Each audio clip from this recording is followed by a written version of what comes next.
একটা সময় ছিল যখন আরবদের নেতৃত্ব ছিল আবু জাহেলের হাতে, আবু লাহাব, উতবা, শাইবা, রাবিআ তাদের হাতে। তো আবু জাহেলদের ওই যুগটাকে বলা হতো আইয়ামে জাহিলিয়াত। কি বলা হতো? আমরা সবাই জানি আইয়ামে জাহিলিয়াত বলা হতো, অন্ধকারাচ্ছন্ন যুগ।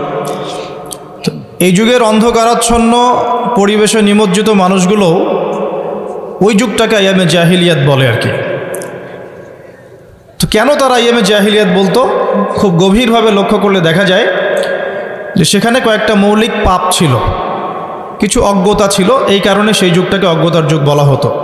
তার মধ্যে প্রথমটা হচ্ছে শিরক, মূর্তি পূজা, প্রকৃতি পূজা, চন্দ্র সূর্যের পূজা, গাছপালার পূজা, মৃত মানুষের পূজা, নাস্তিকতা, তারপরে আপনার বস্তুবাদিতা, যেটাকে আমরা মেটেরিয়ালিজম বলি, এগুলো আইয়ামে জাহিলিয়াতের অন্যতম আকিদা ছিল। মানুষেরা এভাবেই জীবনযাপন করত। এটা ছিল প্রথম। দ্বিতীয়টা ছিল সুদ বা রিবা। তাদের ইকোনমিক সিস্টেমটা ছিল রিবা ভিত্তিক বা সুদ ভিত্তিক। চক্রবৃদ্ধি হারে তারা সুদ খেত এবং সুদ খাওয়ার মধ্য দিয়ে তারা এক পর্যায়ক্রমে ব্যক্তিকে পর্যন্ত দাসে পরিণত করতো। আর জমি জমা, বাড়ি গাড়ি এগুলো তো ছিলই, এগুলো তো মানুষ সিজ করতোই। এক পর্যায়ে ব্যক্তিকেও দাসত্বের শৃঙ্খলা আবদ্ধ করতো ওই রিবা দিয়ে, সুদ দিয়ে। এই কারণে জাহিলিয়াত বলছি আমরা, আইয়ামে জাহিলিয়াত। শিরকের কারণে বলছি, সুদের কারণে বলছি। আরেকটা ছিল মাদক। তাদের ঘরে ঘরে মাদক ছিল, ম্যাক্সিমাম মানুষ মাদক দ্রব্যের সাথে সংশ্লিষ্ট ছিল, এটা একটা কারণ ছিল। আরেকটা হচ্ছে নারীর অবমাননা। নারী জাতিকে তারা খুব একটা মূল্যায়ন করতো না। আমরা জানি যে কন্যা সন্তানকে পর্যন্ত জীবন্ত কবর দেয়া হতো, এগুলো শুনেছেন। আরেকটা ছিল মৌলিক, সেটা হলো গোত্রীয় হানাহানি, গোত্রীয় রক্তক্ষয়ী দীর্ঘস্থায়ী সংঘাতে তারা লিপ্ত থাকতো। বিভিন্ন গোত্রে গোত্রে, দলে উপদলে মারামারি, কাটাকাটি, এই ছিল আইয়ামে জাহেলিয়াত। এর পাশাপাশি আরও কিছু ছিল, অশ্লীলতা, ব্যভিচার, জুয়া, ঠিক আছে, অন্যায়ভাবে মানুষকে প্রহার করা, সম্পদ আত্মসাৎ করা ইত্যাদি। তো আমরা যে এখন 1450 বছর পর এসে এই 19ঊনবিংশ শতাব্দী বলেন আর বিংশ শতাব্দী বলেন, এই দিকে এসে যে আমরা আইয়ামে জাহেলিয়াত শব্দটা শুনলেই ওই মক্কার দিকে তাকাই, তো এই শিক্ষিত মানুষদের একটু নিজেদের দিকে তাকানোর প্রয়োজন আছে। আগে আমাদের এই বিংশ শতাব্দীর শিক্ষিত মানুষদের আগে নিজেদের দিকে তাকানোর প্রয়োজন আছে।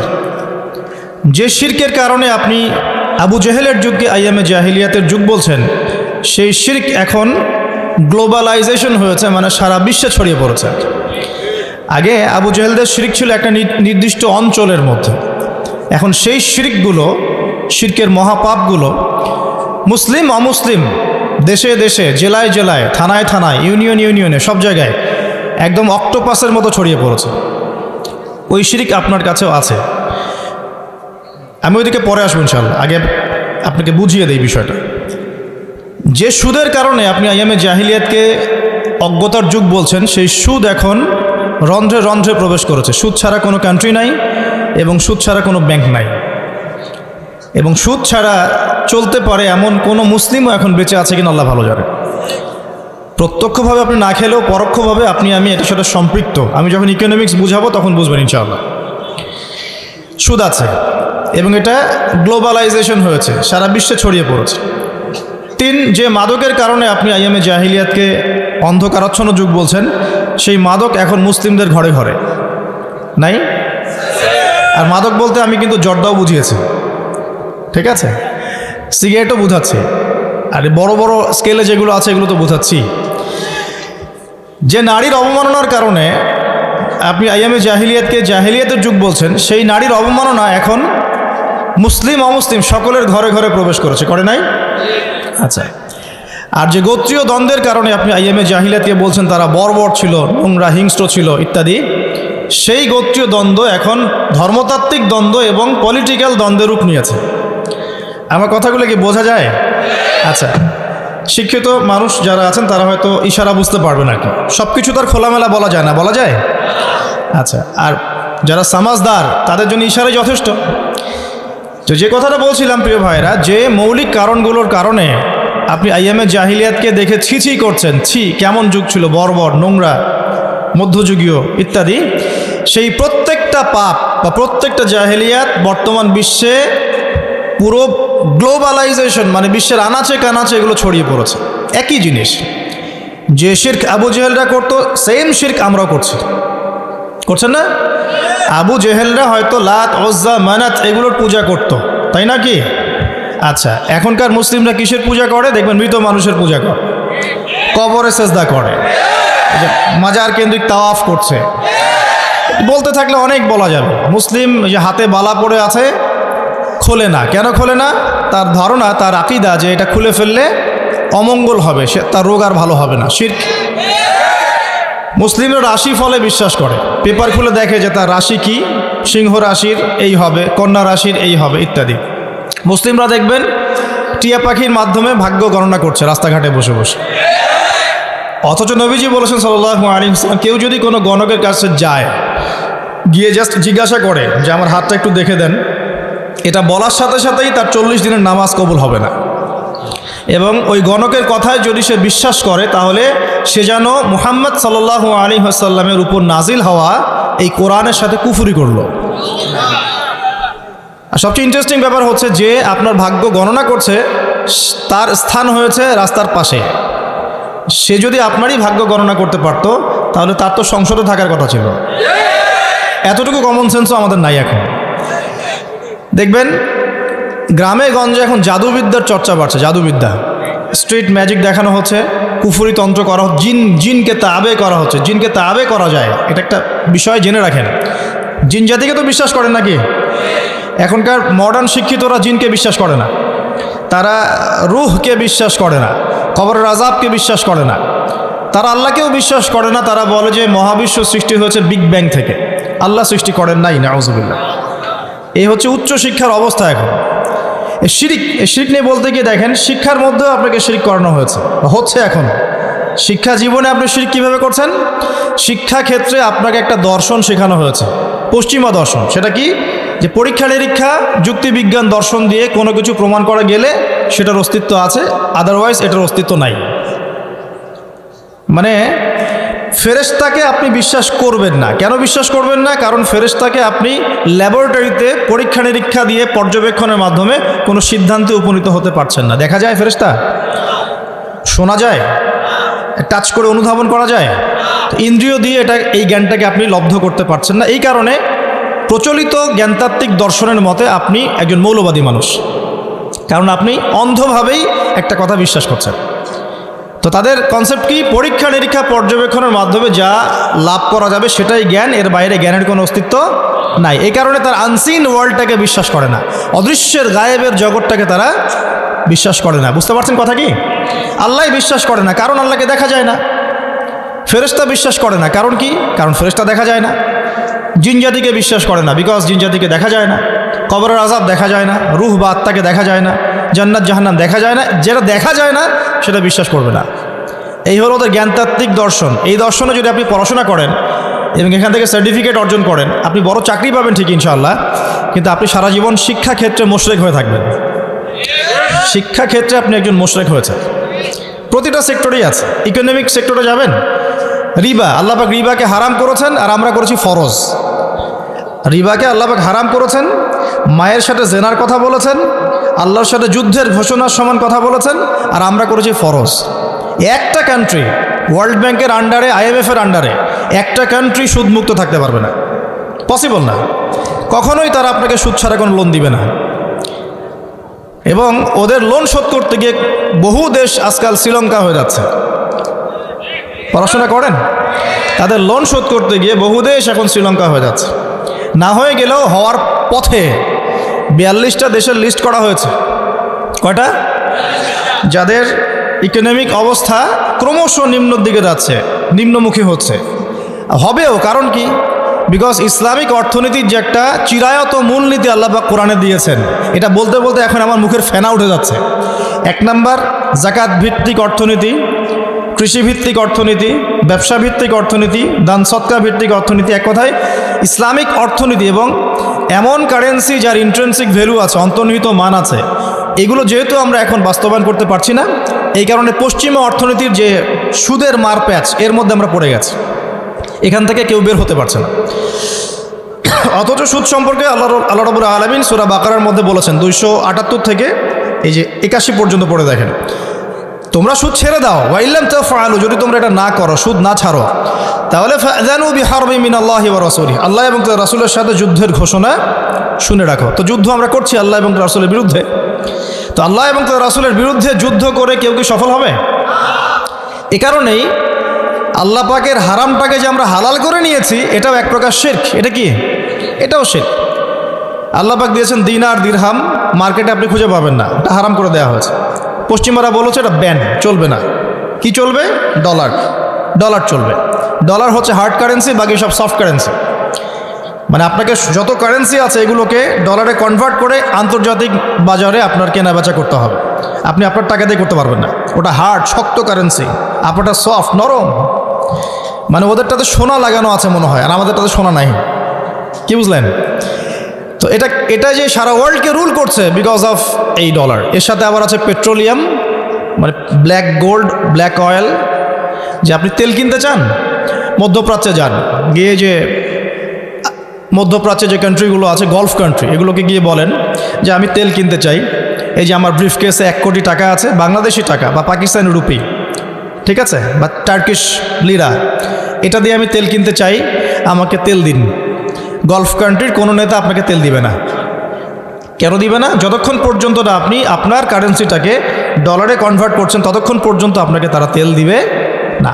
যে ডলার আর অয়েল, ডলার এবং তেল, এই যে মিলবন্ধন স্বামী স্ত্রীর মতো, এটার নাম হচ্ছে পেট্রো ডলার। কি নাম? Petro dollar.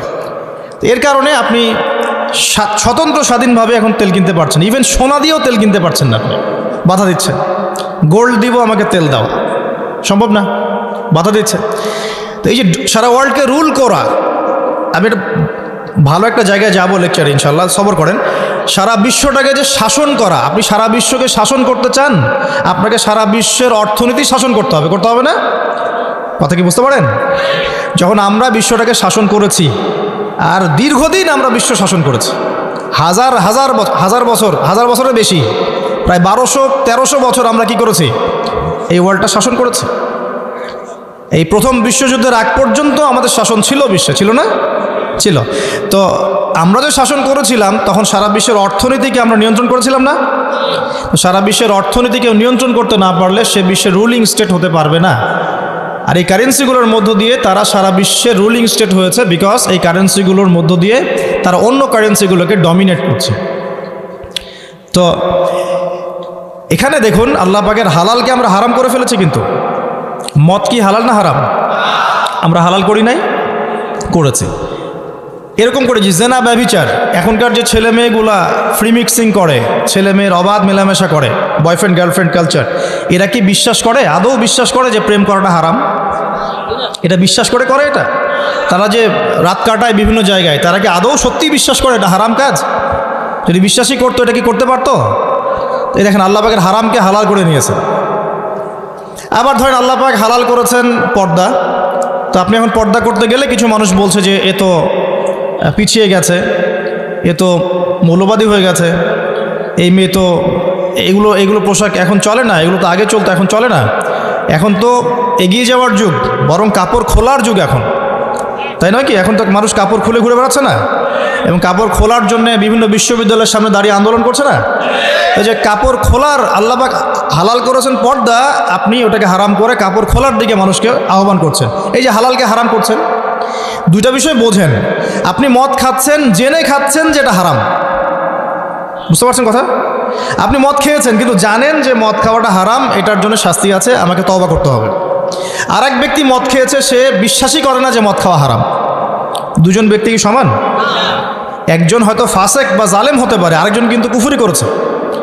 একজন ফাসেকি বা জুলুম করেছে নিজের নফসের উপরে, তওবার দরজা তো খোলা আছে। আরেকজন কিন্তু কুফরি করছে, সে আল্লাহ পাকের হালালকে হারাম করে নিচ্ছে, হারামকে হালাল করে নিচ্ছে। এখনকার ওয়ার্ল্ড এটার উপর চলছে। আল্লাহ পাকের যত হালাল আমরা আস্তে আস্তে সব হারাম করে ফেলছি, আর হারামগুলোকে আমরা হালাল করে ফেলছি। দেখুন, এটাও একটা শিরক। তো আইয়ামে জাহিলিয়াতের শিরকের কথা বলছি, এই শিরক আপনাদের ঘরে ঘরে, আমাদের ঘরে ঘরে আছে। কিছু মানুষ বলছে যে আল্লাহ 3 জন, কয়জন? 3 জন। তাদের সংখ্যা কিন্তু প্রায় 5 থেকে 600 কোটি। 5 থেকে 600 কোটি মানুষ পৃথিবীতে বলছে যে আল্লাহর সন্তান আছে, নাউজুবিল্লাহ। কত কোটি? প্রায় 500 থেকে 600 কোটি, 500 থেকে 600 কোটি মানুষ বলছে যে আল্লাহ পাকের নাউজুবিল্লাহ সন্তান আছে। এখন আপনি বলেন যে আমরা একটা কথা বলি যে বেশিরভাগ মানুষ যা বলবে সেটাই সত্য, তাই না? Majority should be granted. আমাদের সমাজে একটা কথা প্রচলিত আছে না, যে 10 জনে যেটা বলে সেটাই ঠিক, তারপরে বেশিরভাগ মানুষের রায় যেখানে সেটাই হবে সত্য মিথ্যার চূড়ান্ত মানদণ্ড। আমাদের একটা কনসেপ্ট আছে না, এটাই তো ডেমোক্রেসি, প্রচলিত ডেমোক্রেসি তো এটাই। তো এখানে দেখেন, এই যে বেশিরভাগ মানুষ যে বলছে আল্লাহর সন্তান আছে, এখন আপনি কি করবেন? ওটা গ্রহণ করবেন? সব জায়গায় সব কিছু চলে? বেশিরভাগ মানুষের কথা কখন ঠিক হবে? যখন বেশিরভাগ মানুষের কথাই আল্লাহর বিধানের অনুকূলে হবে, তখন ঠিক হবে ইনশাআল্লাহ। ঠিক না বে ঠিক কথা? আর যদি দেখা যায় বেশিরভাগ মানুষ আল্লাহর বিধানের বাইরে কথা বলছে, তখন বেশিরভাগ মানুষের কথা বাতিল, অল্প কিছু মানুষ যারা আল্লাহর বিধানের অনুকূলে কথা বলছে এদের কথাই গ্রহণযোগ্য হবে ইনশাআল্লাহ। একটা ছোট উদাহরণ দেই। এখানে যদি আপনারা 2-4 হাজার মানুষ বসে থাকেন এবং আমি একটা জরিপ করি, আপনাদেরকে বলি যে আপনারা একটু আমাকে ভোট দেন, কি ভোট দিবেন? যে মদ জেনা সুদ ঘুষ করাপশন দুর্নীতি এগুলো হালাল কি হারাম? এখন আপনারা ভোটাভুটি বলার দরকার নেই, ভোটাভুটি করবেন, সিল মারবেন। তো দেখা গেল যে ব্যালট কাউন্ট করে দেখা গেল যে ম্যাক্সিমাম লোক বলেছেন এটা হালাল। মদ জেনা সুদ ঘুষ দুর্নীতি ম্যাক্সিমাম বলেছেন হালাল, আর 10-20 জন লোক বলেছে হারাম। এখন আপনি আমাকে বলেন, আপনাদের এই প্রচলিত যে কনসেপ্টটা চলছে এর আলোকে বলেন যে কোনটা গ্রহণযোগ্যতা লাভ করবে? বলেন, হারাম না হালাল? এবার হালাল বলতেছে, দেখো। তাহলে মদ জেনা পর্নোগ্রাফি সুদ ঘুষ দুর্নীতি হালাল, কিন্তু বেশিরভাগ মানুষ তো বলছে হালাল। কি করবেন আপনি? তাহলে এখানে মেজরিটি শুড বি গ্রান্টেড, বেশিরভাগ মানুষ যা বলবে সেটাই সত্য, এটা কোথায় গেল? থাকলো? টিকলো? টিকবে না। হ্যাঁ, যদি দুনিয়াতে জোর করে টিকানোও যায়, আসমানে কি টিকবে কিনা? আসমানে টিকবে? আল্লাহর বিচারে টিকবে? টিকবে না। এই হচ্ছে বর্তমান বিশ্বের অবস্থা। এখন বেশিরভাগ মানুষ যা বলছে এটাই সত্য। এখানে ওই যে বললাম, কিছু বেশিরভাগ মানুষ বলছে আল্লাহর সন্তান আছে। ঈসা ইবনে মারইয়াম আলাইহিস সালাম আল্লাহর সন্তান, বহু মানুষ বলছে। কি করবেন? বিশ্বাস করবেন না শিরক হবে? আবার এক শ্রেণী মানুষ বলছে ওজায়ের আলাইহিস সালাম আল্লাহর সন্তান, হবে? এরা জিউস। দেখুন, আবার অনেকে চন্দ্র সূর্য গ্রহ নক্ষত্র প্রকৃতি নদী নালা গাছপালার পূজা করছে, বলছে এগুলোই ভগবান, এগুলোই হচ্ছে ঈশ্বর। চলবে? এগুলো ঈশ্বরের নিদর্শন। এগুলো ঈশ্বরের কি? আল্লাহকে ঈশ্বর বলছে এখানে ওদেরকে বোঝানোর জন্যে। আল্লাহ পাকের আল্লাহ শব্দের অনুবাদ ঈশ্বর কখনো হয় না, ঠিক আছে? গড কখনো হয় না, এটা বোঝানোর জন্য বলছে। এখন এগুলো আল্লাহ পাকের নিদর্শন নয় কি? মহাবিশ্ব আল্লাহ পাকের নিদর্শন নয়? প্রকৃতি আল্লাহ নিদর্শন নয়? এই যে মানুষের বর্ণের পার্থক্য, রঙের পার্থক্য, ভাষার পার্থক্য, চেহারার পার্থক্য আল্লাহ নিদর্শন নয়? সব কিছু আল্লাহ পাকের নিদর্শন। এই নিদর্শনগুলোকে দেখে আল্লাহ বলেছেন আল্লাহকে চিনতে। এগুলো দেখে মানুষ আল্লাহকে চিনবে, এই কারণে আল্লাহ পাক এগুলো সৃষ্টি করেছেন। এখন যদি আমি ওগুলোরই উপাসনা করা শুরু করি তাহলে শিরক হবে না? হবে কি না? আচ্ছা, আমাদের মধ্যে মনে করেন কিছু সৎলোক আছে বা ছিল, এই সৎলোকরা ইন্তেকাল করেছে, তাদেরকে আমরা দাফন করেছি। এখন কেউ যদি আল্লাহর ইবাদত করা বাদ দিয়ে, আল্লাহকে সেজদা করা বাদ দিয়ে ওই সৎ মানুষদের কবরে গিয়ে সেজদা করে, শিরক হবে না তাওহীদ থাকবে? কনসেপ্ট কি বুঝতে পারেন? শিরক হবে কি হবে না? সেজদা কার প্রাপ্য? আচ্ছা, মনে করেন আপনার সন্তান হয় না, এখন আপনি অমুক এক পীরের মাজারে চলে গেলেন, সেখানে একজন ভালো মানুষই সাহিত্য আছেন, তিনি একজন বড় বুজুর্গই ছিলেন, এখন আপনি সেখানে সেজদা করে তার কাছে দোয়া করছেন সন্তানের জন্য, শিরক হবে না তাওহীদ থাকবে? আচ্ছা, কথাগুলো বোঝেন।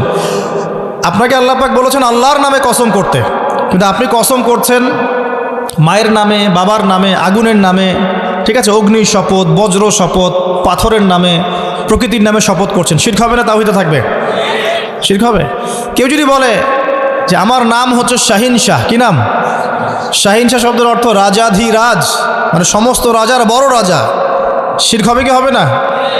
কেউ যদি বলে যে আমার মা খুব অসুস্থ ছিল, একটা ভালো ডাক্তার পেয়েছিলাম, এই ডাক্তারটা না থাকলে আমার মাকে বাঁচানো যেত না, কি হবে?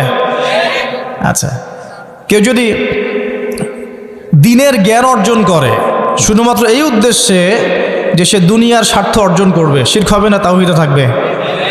আচ্ছা, তারপরে মনে করেন ওই যে একটু আগে বলেছি জিনের উপাসনা করছে, ওই দিক থেকে কথা দিকে আসলো, জিনের উপাসনা করছে, জিনকে তাবে করছে, জিনকে বশ করছে এবং জিনের কাছে সে সাহায্য চাচ্ছে এবং এর মধ্য দিয়ে সে কুফরি করছে, তাবিজ করছে, হ্যাঁ, জাদু দেখাচ্ছে মানুষকে, এগুলো শিরক হবে না তাওহীদে থাকবে?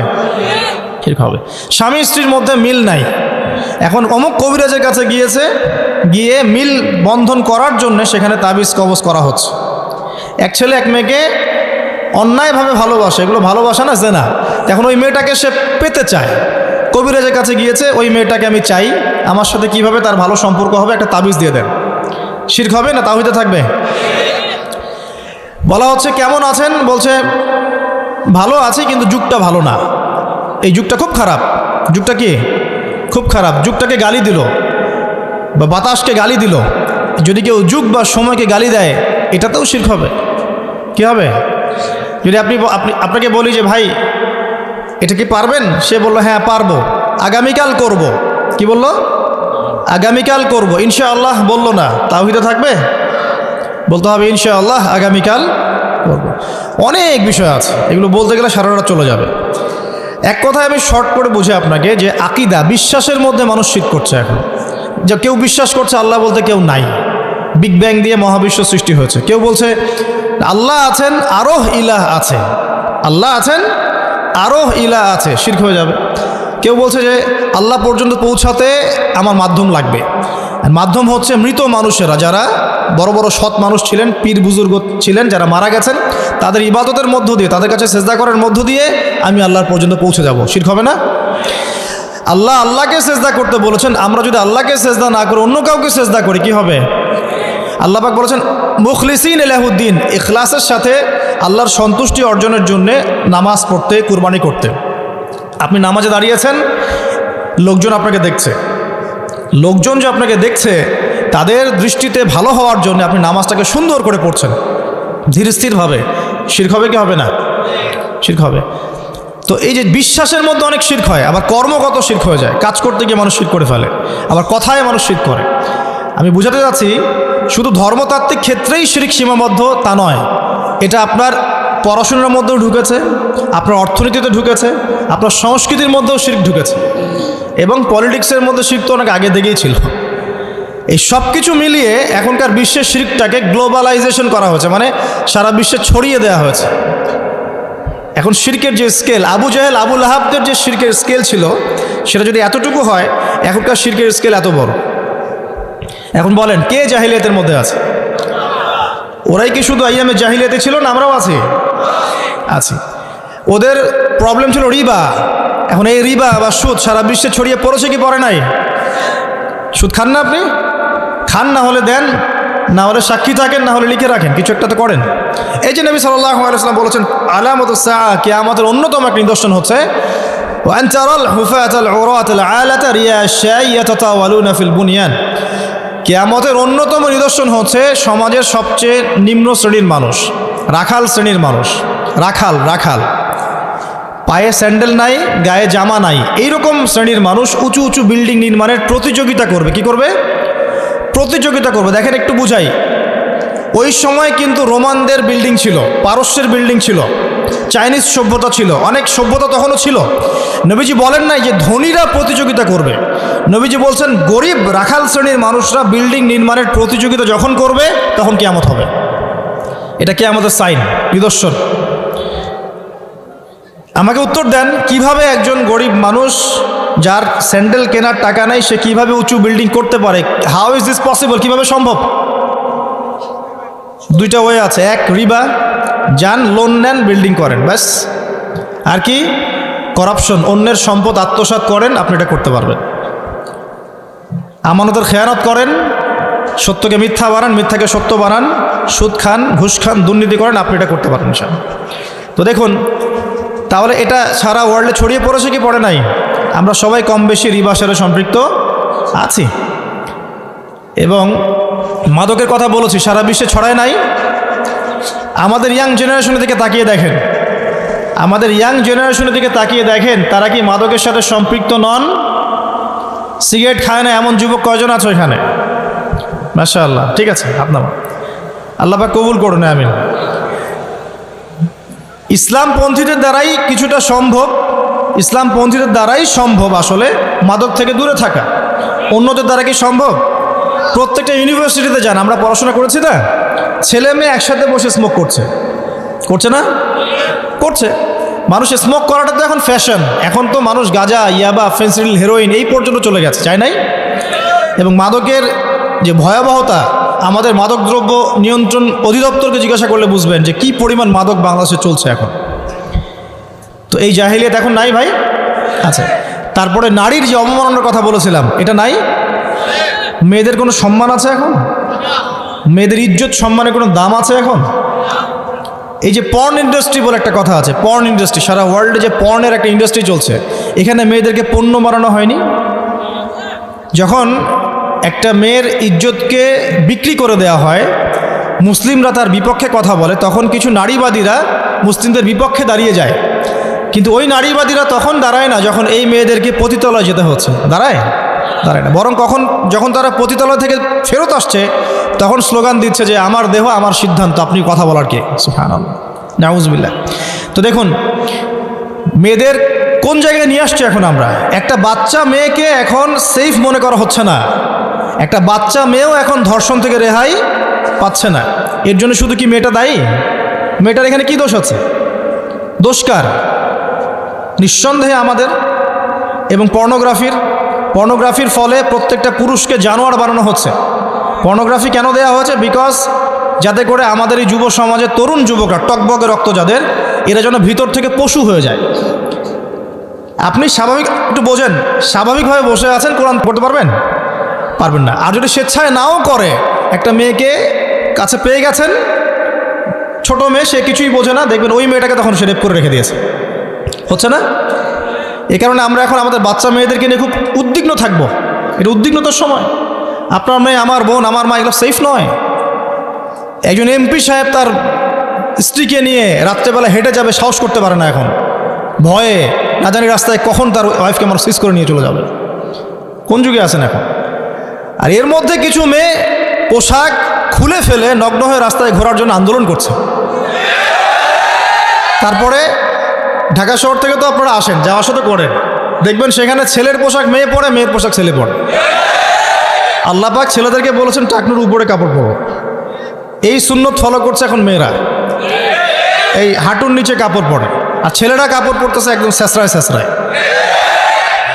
বসুন্ধরা শপিং মল সহ বড় বড় মলসগুলোতে যাবেন, দেখবেন টি শার্ট এবং প্যান্টও না, প্যান্টের নিচে আমরা মাঝে মাঝে শীতকালে যেগুলো পরি, শীতকালে আমরা পায়জামার নিচে যেগুলো মাঝে মাঝে পরি। আপনারা তো ক্রিকেট খেলেছেন না? ক্রিকেট অনেকে খেলেছেন। ক্রিকেটের ভিতরে একটা ইনার বলে একটা কথা থাকে, ইনার ড্রেস একটা থাকে, তার উপর আমরা জার্সি পরি, ঠিক আছে? ওই ইনার পরে ঘুরে বেড়াচ্ছে রাস্তাঘাটে, এবং কয়দিন পর দেখবেন ওটা বিকিনি পরেও ঘুরতে পারে, এবং ঘুরলে বলবে যে আমার পোশাক, আমি যা ইচ্ছা তাই পোশাক করতে পারি, বলার কে আছে? পোশাকের স্বাধীনতা। একটা এক্সাম্পল দিয়েছিলাম যে, মনে করেন একটা ক্যান্টনমেন্ট আছে এখানে, আচ্ছা, ক্যান্টনমেন্টে আমাদের সম্মানিত আর্মি অফিসাররা আছেন। এখন সেখানে যদি কেউ ডিউটিতে যায় পুলিশের পোশাক পরে, অফিসার কি খুশি হবে না? নাকি বকাচকা করবে? যখন তারা ট্রেনিং দেয়, কঠিন ট্রেনিং দেয়, তখন এই ট্রেনিংয়ের সময় একটা নির্ধারিত ইউনিফর্ম আছে। এই ইউনিফর্ম বাদ দিয়ে যদি সেখানে যায় কেউ যে বিকিনি পরে, সে বলে না আমার যা ইচ্ছা আমি তাই পোশাক পরব। পিটাবে না পাশার মধ্যে? পিটায় একদম লাল করে ফেলাইছে একেবারে। তা আসলে পিটানোর দরকার আছে। সবসময় ওয়াজ নসিহত দিয়ে কাজ হয় না, সবসময় সব কিছু ওয়াজ নসিহত দিয়ে হবে না। সব কিছু যদি ওয়াজ নসিহত দিয়ে হতো, রাসূল সাল্লাল্লাহু আলাইহি ওয়াসাল্লামকে এই আপনার এতগুলো গাজওয়ার, এতগুলো সারিয়া করতে হতো না। সব কিছু যদি ওয়াজ নসিহত দিয়ে হতো, তাহলে এই যে চুরি করলে চোরের হাত কাটতে বলা হতো না, মদ খেলে 40টা বেত্রাঘাতের কথা আসতো না, বিবাহিত ব্যক্তি ব্যভিচার করলে রজম করার কথা আসতো না। সত্যি কথা হচ্ছে শাস্তির প্রয়োজন আছে। মোবাইল কোর্ট করে যখন এদেরকে শাস্তি দেওয়া হবে, ইনস্ট্যান্ট দেখবেন সব ঠিক হয়ে গেছে। ওরকম 2-4টাকে ধরে 2 দিন 3 দিন রিমান্ডে রাখলে দেখবেন সব ঠিক হয়ে গেছে। এখন পারতেছি না। যদি আল্লাহ পাক কখনো মুসলিমদেরকে এমন কোনো ক্ষমতা দেন, আর কেউ করুক না করুক, আমি করে দেখাবো ইনশাআল্লাহ। 1 মাসের মধ্যে সিধা হবে, 1 মাসের, উইদিন 1 মান্থ সিধা। এখানে যদি কোনো এমপি সাহেব থাকেন, চেয়ারম্যান মেম্বার থাকেন, উনি যদি চান 1 মাসের মধ্যে সিধা করতে পারেন, 1 মাস। যে শালীন পোশাক পরে, আমি বলছি না যে ওদেরকে বোরখা পরেই বেরোতে হবে, এটা কিন্তু বলছি না আমরা। পোশাকের একটা শালীনতার একটা স্তর থাকবে। শালীন পোশাক পরেন, বাঙালি সংস্কৃতির কথা বলে না, বাঙালি সংস্কৃতির পোশাকই পরুক, তাও শালীন পোশাক পরে যেন বের হয়। আমাদের মা বোনরা এইসব ধোকায় পড়ে দেখবেন নিজেরা যেমন ফ্যামিনিস্ট হয়ে যাচ্ছে, পোশাক পরিবর্তন করে ফেলছে, পর্দা উঠিয়ে দেওয়া হচ্ছে, এবং এরা যখন বাইরে মৌমাছির মতো বের হচ্ছে, এর উপর আবার পর্নোগ্রাফি আছে, যুবকরা মাদকাসক্ত, পর্নোগ্রাফিতে আসক্ত, ফ্রি মিক্সিং, সব মিলে একটা মেসাকার অবস্থা। তখন সমাজের কাঠামো কিন্তু আর ঠিক থাকবে না, থাকবে মেয়ের ইজ্জতের কোনো দাম থাকবে না। তো আমি একটা পয়েন্ট থেকে এখানে এসেছি, দেখেন আইয়ামে জাহিলিয়াতের ওই যে নোংরামি, বেহায়াপনা, জেনা, নারীর অবমাননা, এটা কি এখন নাই? আইয়ামে জাহিলিয়াতে কি পর্নোগ্রাফি ছিল? শুধু আমেরিকাতে $12 বিলিয়ন বিজনেস হয়, সারা ওয়ার্ল্ড এই পর্ন দিয়ে $92 বিলিয়ন ব্যবসা করে তারা। এটা ব্যবসা একটা, এটা ফিল্ম ইন্ডাস্ট্রির মতো। তো এই জিনিসটা কি আইয়ামে জাহিলিয়াতে ছিল? তারপরে আমরা ওই যুগটাকেই সবচেয়ে খারাপ বলি, আমাদের যুগটাকে বলি উন্নতির যুগ, সভ্যতা সংস্কৃতির স্বর্ণ শিখরে পৌঁছে গেছি আমরা এখন, তাই না? তো দেখুন, আমি এক কথাই বোঝাতে চাচ্ছি আপনাকে যে সময় আমি বসে আছি, এখন ভালো থাকবেন কিভাবে? বিকজ আপনি তো আইয়ামে জাহিলিয়াতের মধ্যে বসে আছেন।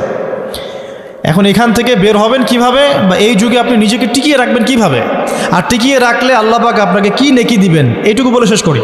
অনেক লম্বা আলোচনা করলে অনেক কথা বলা যাবে, কিন্তু কাজের কথা কিন্তু খুব অল্প। কাজের কথা বেশি না, কাজের কথা অল্প। কাজের কথা কি জানেন? কাজের কথা হচ্ছে সিচুয়েশন ভালো না, কাজের কথা হচ্ছে সামনের সিচুয়েশন আরও খারাপ হবে। কাজের কথা হচ্ছে এই সিচুয়েশনে নিজেদের ইমান, আমল, পরিবার টিকিয়ে রাখতে হলে আমাদের প্রথমত দরকার তওবা করে আল্লাহর পথে ফিরে আসা, 1 নম্বর কাজ। 2 নম্বর হচ্ছে নিজের কবরের ফিকির করা, যে আমাদের সময় চলে যাচ্ছে ভাই। ওই যে ইমাম রাজি রাহিমাহুল্লাহ একটা ঘটনা আছে সূরা আসরের তাফসিরে পড়লে দেখবেন, জালালাইনে আছে, মারিফুল কোরআন এবং ইবনে কাসিরেও আছে, যে তিনি বলছেন যে আমি সূরা আসর ওয়াল আসরি এর ব্যাখ্যা বা এর যে ইন্টারপ্রিটেশন, এটা শিখেছি কোথায়? বাজারে গিয়ে শিখেছি। কিভাবে? বাজারে গিয়ে তিনি দেখেছেন যে একজন বরফ বিক্রেতা সূর্য ডুবে যাচ্ছে, বাজার ক্লোজ হয়ে যাবে, তো বরফ বিক্রেতা চিৎকার করে বলছে, কেউ কি আছো আমার এই বরফ কিনবে? কেউ কি আছো আমার এই বরফ কিনবে? আমার বরফ গলে যাচ্ছে, তোমরা সেই বরফওয়ালার উপর রহম করো যার পুঁজি শেষ হয়ে যাচ্ছে। অন্য ব্যবসায়ীরা কিন্তু এমন করছেন না, যার কাপড়ের ব্যবসা, তরিতরকারির ব্যবসা, তিনি কিন্তু এইভাবে চিৎকার করছেন না। কারণ কাপড়ের ব্যবসা আজকে বিক্রি না হলেও কালকে আপনি বিক্রি করতে পারবেন, তরিতরকারি একটু যদি নষ্টও হয় কালকে বিক্রি করতে পারবেন না? এই বরফ বিক্রেতার অবস্থা কিন্তু ভয়াবহ। সে বলছে যে আমার বরফ এখনই কিনো, রহম করো আমার উপর, না হলে বরফগুলো শেষ হয়ে যাবে।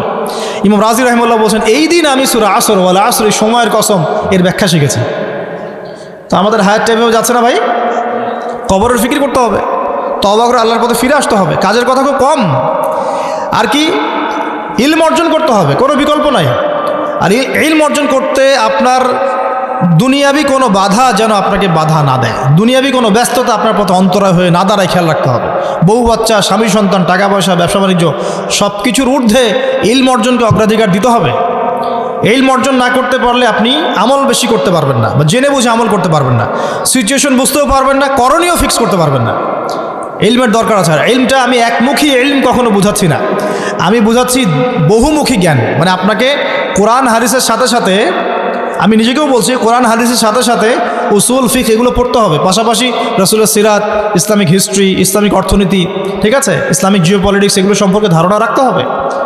আদারওয়াইজ আপনি এই বিশ্বকে ডিল করতে পারবেন না। এবং জেনারেল লাইনে যারা পড়ছেন, পড়াশোনা কন্টিনিউ করবেন, ওই জ্ঞানটাকেই আপনি আপনার মেধা, প্রজ্ঞা, বুদ্ধি দিয়ে ইসলামের খেদমতে কাজে লাগাবেন, পারবেন না ইনশাল্লাহ। নিয়তটা পরিবর্তন করলে একজন রাজনৈতিক নেতা হোক, অর্থনৈতিক নেতা হোক, আর সমাজ নেতা হোক, আর পরিবারের নেতা হোক, যেই হোক না কেন, সে দিনের খেদমত করতে পারবে ইনশাআল্লাহ। নিয়ত পরিবর্তন করতে হবে। আপনাকে আল্লাহ পাক ক্ষমতা দিয়েছেন, আলহামদুলিল্লাহ, আল্লাহ পাক আরও দোয়া করি, এবং এই ক্ষমতাটাকে কাজে লাগাতে হবে দিনের কল্যাণে। মসজিদ করে দিবেন, মাদ্রাসা করে দিবেন, জনকল্যাণমূলক কাজ করে দিবেন, সমাজের উন্নয়নমূলক কাজ করবেন, অন্যায়গুলো দূর করবেন, আমর বিল মারুফের কাজ করবেন, নাহি আনিল মুনকারের কাজ করবেন। আল্লাহ পাক আপনার সম্মান আরও বাড়িয়ে দেবেন ইনশাআল্লাহ। অন্যায়কে প্রশ্রয় দিবেন না। আপনাকে আল্লাহ পাক কিছু লেখার তৌফিক দিয়েছেন, লিখবেন। কিছু বলার তৌফিক দিয়েছেন, বলবেন। আল্লাহ পাক আপনাকে ইউনাইটেড করার তৌফিক দিয়েছেন, আপনি ফাউন্ডেশন করেন, অ্যাসোসিয়েশন করেন, করে সমাজ কল্যাণমূলক কাজ করেন। আল্লাহ পাক যা দিয়েছেন সেটাকে দিনের পথে কাজে লাগান। আল্লাহ পাক তৌফিক দান করুন। জ্ঞানটা অর্জন করতে হবে। জ্ঞান অর্জনের পরে আমলের দরকার আছে। আমল ছাড়া শুধু জ্ঞান দিয়ে লাভ নাই। লাভ আছে? আমলের প্রয়োজন আছে না? আমরা জেনেছি, এখন আমল করব। আর আমল করার জন্য সবচেয়ে শ্রেষ্ঠ মাধ্যমটা কি? আমলের সবচেয়ে শ্রেষ্ঠ মাধ্যম হচ্ছে নবী সাল্লাল্লাহু আলাইহি ওয়াসাল্লামের সুন্নতকে অনুসরণ করা। কি করা বলেন? নবী সাল্লাল্লাহু আলাইহি ওয়াসাল্লামের সুন্নত অনুসরণ করা। কেমন? এই যে ঘুমাবেন রাত্রেবেলা, নবীর সুন্নত অনুযায়ী ঘুমাবেন, নেকি পাবেন ইনশাআল্লাহ। ঘুম থেকে উঠবেন, নবীর সুন্নাহ অনুযায়ী উঠবেন, নেকি পাবেন। ইস্তেঞ্জা করবেন, বাথরুমে যাবেন, নবীর সুন্নাহ অনুযায়ী নেকি পাবেন। খাবেন, খানা খাবেন, রাসূলের সুন্নাহ, নেকি পাবেন। যদি কিছুই না জানেন এগুলোর, ওই যে 3 দিন 7 দিন সময় দেন, আপনাকে সমস্ত সুন্নত শিখিয়ে দিবে ইনশাআল্লাহ। দিবে না? দিবে। অথবা বই পড়েন, কিতাব পড়েন। আর একটা কথা বলি প্রিয় ভাই, ইলম অর্জন করবেন, আমলও করবেন, তবে আলেম ওলামাদের সাথে সম্পর্ক রাখবেন, আল্লাহওয়ালা মানুষের সাথে সম্পর্ক রাখবেন। না হলে কি হবে? কোরআন সুন্নাহ পড়ার পরেও, জ্ঞান অর্জন করার পরেও কিন্তু আপনি বিভ্রান্ত হয়ে যেতে পারেন। একটু বুঝাই, কোরআন সুন্নাহর জ্ঞান অর্জন করে বহু মানুষ বলেছে যে তাকদির বলে কিছুই নাই। বিভ্রান্ত হয়ে গেছে না? কোরআন সুন্নাহর জ্ঞান অর্জন করে আবার এক শ্রেণীর মানুষ বলেছে যে তাকদিরই সব, কাজের কোনো স্বাধীনতা নাই। বুঝতে পারছেন না মনে হয়? কোরআন সুন্নাহ গবেষণা করে একদল বলেছে তাকদির বলে কিচ্ছু নাই, এদেরকে বলে কাদারিয়া। কোরআন সুন্নাহ গবেষণা করে আরেক দল বলেছে তাকদিরই সব, আমার কাজের কোনো স্বাধীনতা নাই। চুরি করেছি কেন? তাকদিরে লেখা ছিল তাই। ডাকাতি করেছি কেন? জেনা করেছি কেন? তাকদিরে লেখা ছিল তাই। কোরআন সুন্নাহ পড়েও কিন্তু মানুষ বিভ্রান্ত হয়ে যেতে পারে যদি আপনি হক্কানি ওলামায়ে কেরামের সাথে সম্পর্ক না রাখেন। কথা কি বুঝতে পারছেন? এই যে আমরা এখানে বসে কথা বলছি, আমাদের পিছনে বহু আলেম ওলামা মেহনত করেন। কোনটা বলতে হবে, কোনটা বলা যাবে না, কোনটা কিভাবে বলতে হবে, এগুলো আমরা এখনও তালেব ইলম শিখছি। এই টাইটেলগুলো দিচ্ছেন মাওলানা, আল্লামা, এগুলোর কোনোটাই আমি নই। আমি শুধু একজন তালেব ইলম বা ছাত্র। বহু আলেম ওলামার সাজেশন, পরামর্শ নিয়ে চলা হয়। একা একা চললে সমস্যা আছে। কথা কি বুঝতে পারছেন? একা চলা যাবে না। তারপরে কি দেখুন, এক শ্রেণীর মানুষ বলেছে লা ইলাহা ইল্লাল্লাহ কালিমা মুখে পড়লেই জান্নাত, আপনার আমল করার কোনো দরকার নাই। চলবে? সত্যি তো লা ইলাহা ইল্লাল্লাহ কালিমা পড়েছে যে ব্যক্তি মন থেকে, সে জান্নাতে যাবে ইনশাল্লাহ একদিন না একদিন। আমলের কোনো প্রয়োজন নাই। ইমান, এই যে কোরআন সুন্নাহ পড়ে এক শ্রেণীর মানুষ বলেছে ইমান বাড়েও না কমেও না, কনস্ট্যান্ট থাকে। মানে তার ইমান যেমন, আবু বকর সিদ্দিক রাদিয়াল্লাহু আনহুর ইমানও তেমন। তাই কি? ইমান আল ইমান ইয়াজিদু ফি তাআ, ইমান বাড়ে আনুগত্যে, ওয়ায়ানকুসু ফিল মাসিয়া, এবং অবাধ্যতা ইমান কমে যায়। তাই নয় কি? তো এই যে কোরআন সুন্নাহ গবেষণা করেও মানুষ বিভ্রান্ত হচ্ছে। এই যে নতুন এক শ্রেণী টাটকা বের হয়েছে, ওই যে ফ্রেঞ্চ কার্ড দাঁড়িয়ে রেখে ঘুরে বেড়ায়। হ্যাঁ, আর ওই বলছে সব মসজিদ মাদ্রাসা আলেম ওলামা যা আছে, চোখটা বন্ধ করে বলল সব মসজিদ মাদ্রাসা আলেম ওলামা যা সব কাফের। মানে সব এরা বিভ্রান্ত, কেউ লা ইলাহা ইল্লাল্লাহ বোঝে না, ও একাই বোঝে। মহিলাদেরকে দলে ভিড়ায়, মহিলাগুলা ভাড়া করা লোক দলে ভিড়িয়ে দাওয়াত দিচ্ছে মানুষকে, দাওয়াত, মানুষের কাছে কি দাওয়াতই কাজ করছে, বই বিক্রি করছে। না আছে চেহারায় দাড়ি, না আছে কোনো ইসলামিক পোশাক, না লেবাস, না আছে টাকনুর উপরে প্যান্ট, না কোরআনটুকু সহি করে পড়তে পারে, দাওয়াত দিয়ে বেড়াচ্ছে। সম্ভব? এতই সহজ। কোরআন সুন্নাহ গবেষণা করে এতই সহজ, আশ্চর্য একটা ব্যাপার। আরও এক শ্রেণী দেখলাম, এবং এদের সংখ্যা আমাদের উত্তরবঙ্গে বেশি। কি সেটা? যে মুহাম্মদ সাল্লাল্লাহু আলাইহি ওয়াসাল্লাম শেষ নবী নন নাকি, কোরআন সুন্নাতেই নাকি আছে যে তারপরে আরও নবী আসতে পারে, নাউজুবিল্লাহ। এবং সে একবার দাবি করেছে সে হচ্ছে মাহদি, তারপর দাবি করেছে সে হচ্ছে ঈসা আলাইহিস সালাম, তারপরে দাবি করেছে সে নবী, আরেকজন নবী, মানে সে নবী। আর আমরা জানি কোরআন এবং হাদিস থেকে ইমামুল মাহদি কথা বলবেন আরবি ভাষায়, কারণ তিনি নবী সাল্লাল্লাহু আলাইহি ওয়াসাল্লামের বংশধর থেকে আসবেন। আর এই ইমামুল মাহদি হচ্ছেন এমন একজন ব্যক্তি যিনি পাঞ্জাবের ভাষায় কথা বলেন। অনেক ইমাম মাহদি বেরোচ্ছে না এখন, বুয়েটে একটা বের হয়, চট্টর ওইদিকে একটা বের হয়, ওইদিকে একটা বের হয়, তুরস্কে একটা বের হয়। মনে রাখবেন, শোনেন, মনে রাখবেন, মালহামা হচ্ছে পরবর্তী ঘটনা, বিশ্বের পরবর্তী ঘটনা হচ্ছে মালহামা, মহাযুদ্ধ। মালহামা না হওয়া পর্যন্ত ইমামুল মাহদি আসবেন না, ফুল স্টপ। কি না হওয়া পর্যন্ত? মালহামা। মালহামা কি? দ্য গ্রেট ওয়ার, মহাযুদ্ধ। এবং এটা হবেই, সারা ওয়ার্ল্ডে একটা বিশাল যুদ্ধ হবে, বিশাল, যেটা বিশ্ববাসী প্রথম বিশ্বযুদ্ধেও দেখে নাই, দ্বিতীয় বিশ্বযুদ্ধেও দেখে নাই। ভবিষ্যৎবাণী নয়, ইন্টারপ্রিটেশন, কোরআন সুন্নাহ থেকে বলছি। ব্যাখ্যা যদি জানতে চান পার্সোনালি দেখেন। মালহামা আগে, তারপর ইমাম মাহদির আগমন, তারপরে এরপরে ঈসা ইবনে মারিয়ামের প্রত্যাবর্তন। সিকোয়েন্স বুঝতে পারছেন? এখন হুট করে কেউ যদি বলে আমি মাহদি, বিশ্বাস করবেন? মালহামা হতে হবে আগে, তারপর যাই হোক। দেখুন, কোরআন সুন্নাহ গবেষণা করেও মানুষ এগুলো কথা বলছে। তারপরে বলছে যে কবিরা গুনাহ যদি কেউ করে সে কাফের হয়ে যাবে। কি হবে? কবিরা গুনাহ করলেই কেউ কাফের হয়ে যায়। এরা আবার একটা উগ্রপন্থী দল। আসলে কি তাই? কবিরা গুনাহ কেউ যদি করে ফেলে তার কি তওবার দরজা খোলা নাই? আচ্ছা। আবার একদল এসেছে মুতাজিলা, এটারা বলছে যে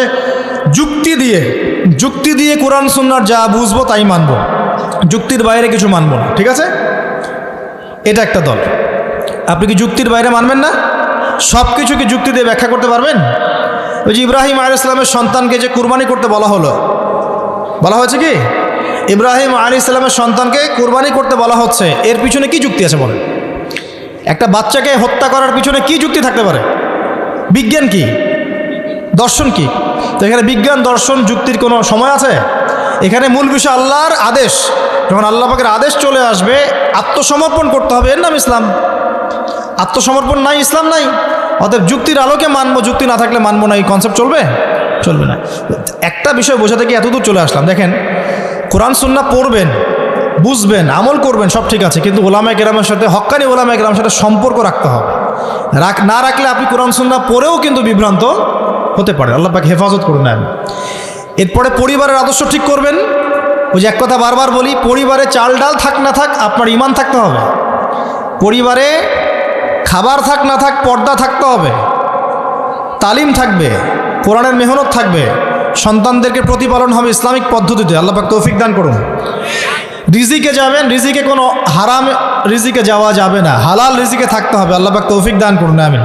এরপরে আপনি আপনার সাধ্যমতো দিনের দাওয়াতি কাজ করবেন, আমর বিল মারুফ নাহি আনিল মুনকারের কাজ করবেন। ইনশাআল্লাহ তাআলা সকলের ঐক্যবদ্ধ প্রচেষ্টায় ইসলাম বিজয়ী হবে ইনশাআল্লাহ। আমি শেষ করার আগে একটা আয়াত বলে সুখবর দিয়ে শেষ করি। আল্লাহ রাব্বুল আলামিন সূরা হামিম সেজদা, একটু বসেন প্লিজ, বিশৃঙ্খলা করেন না।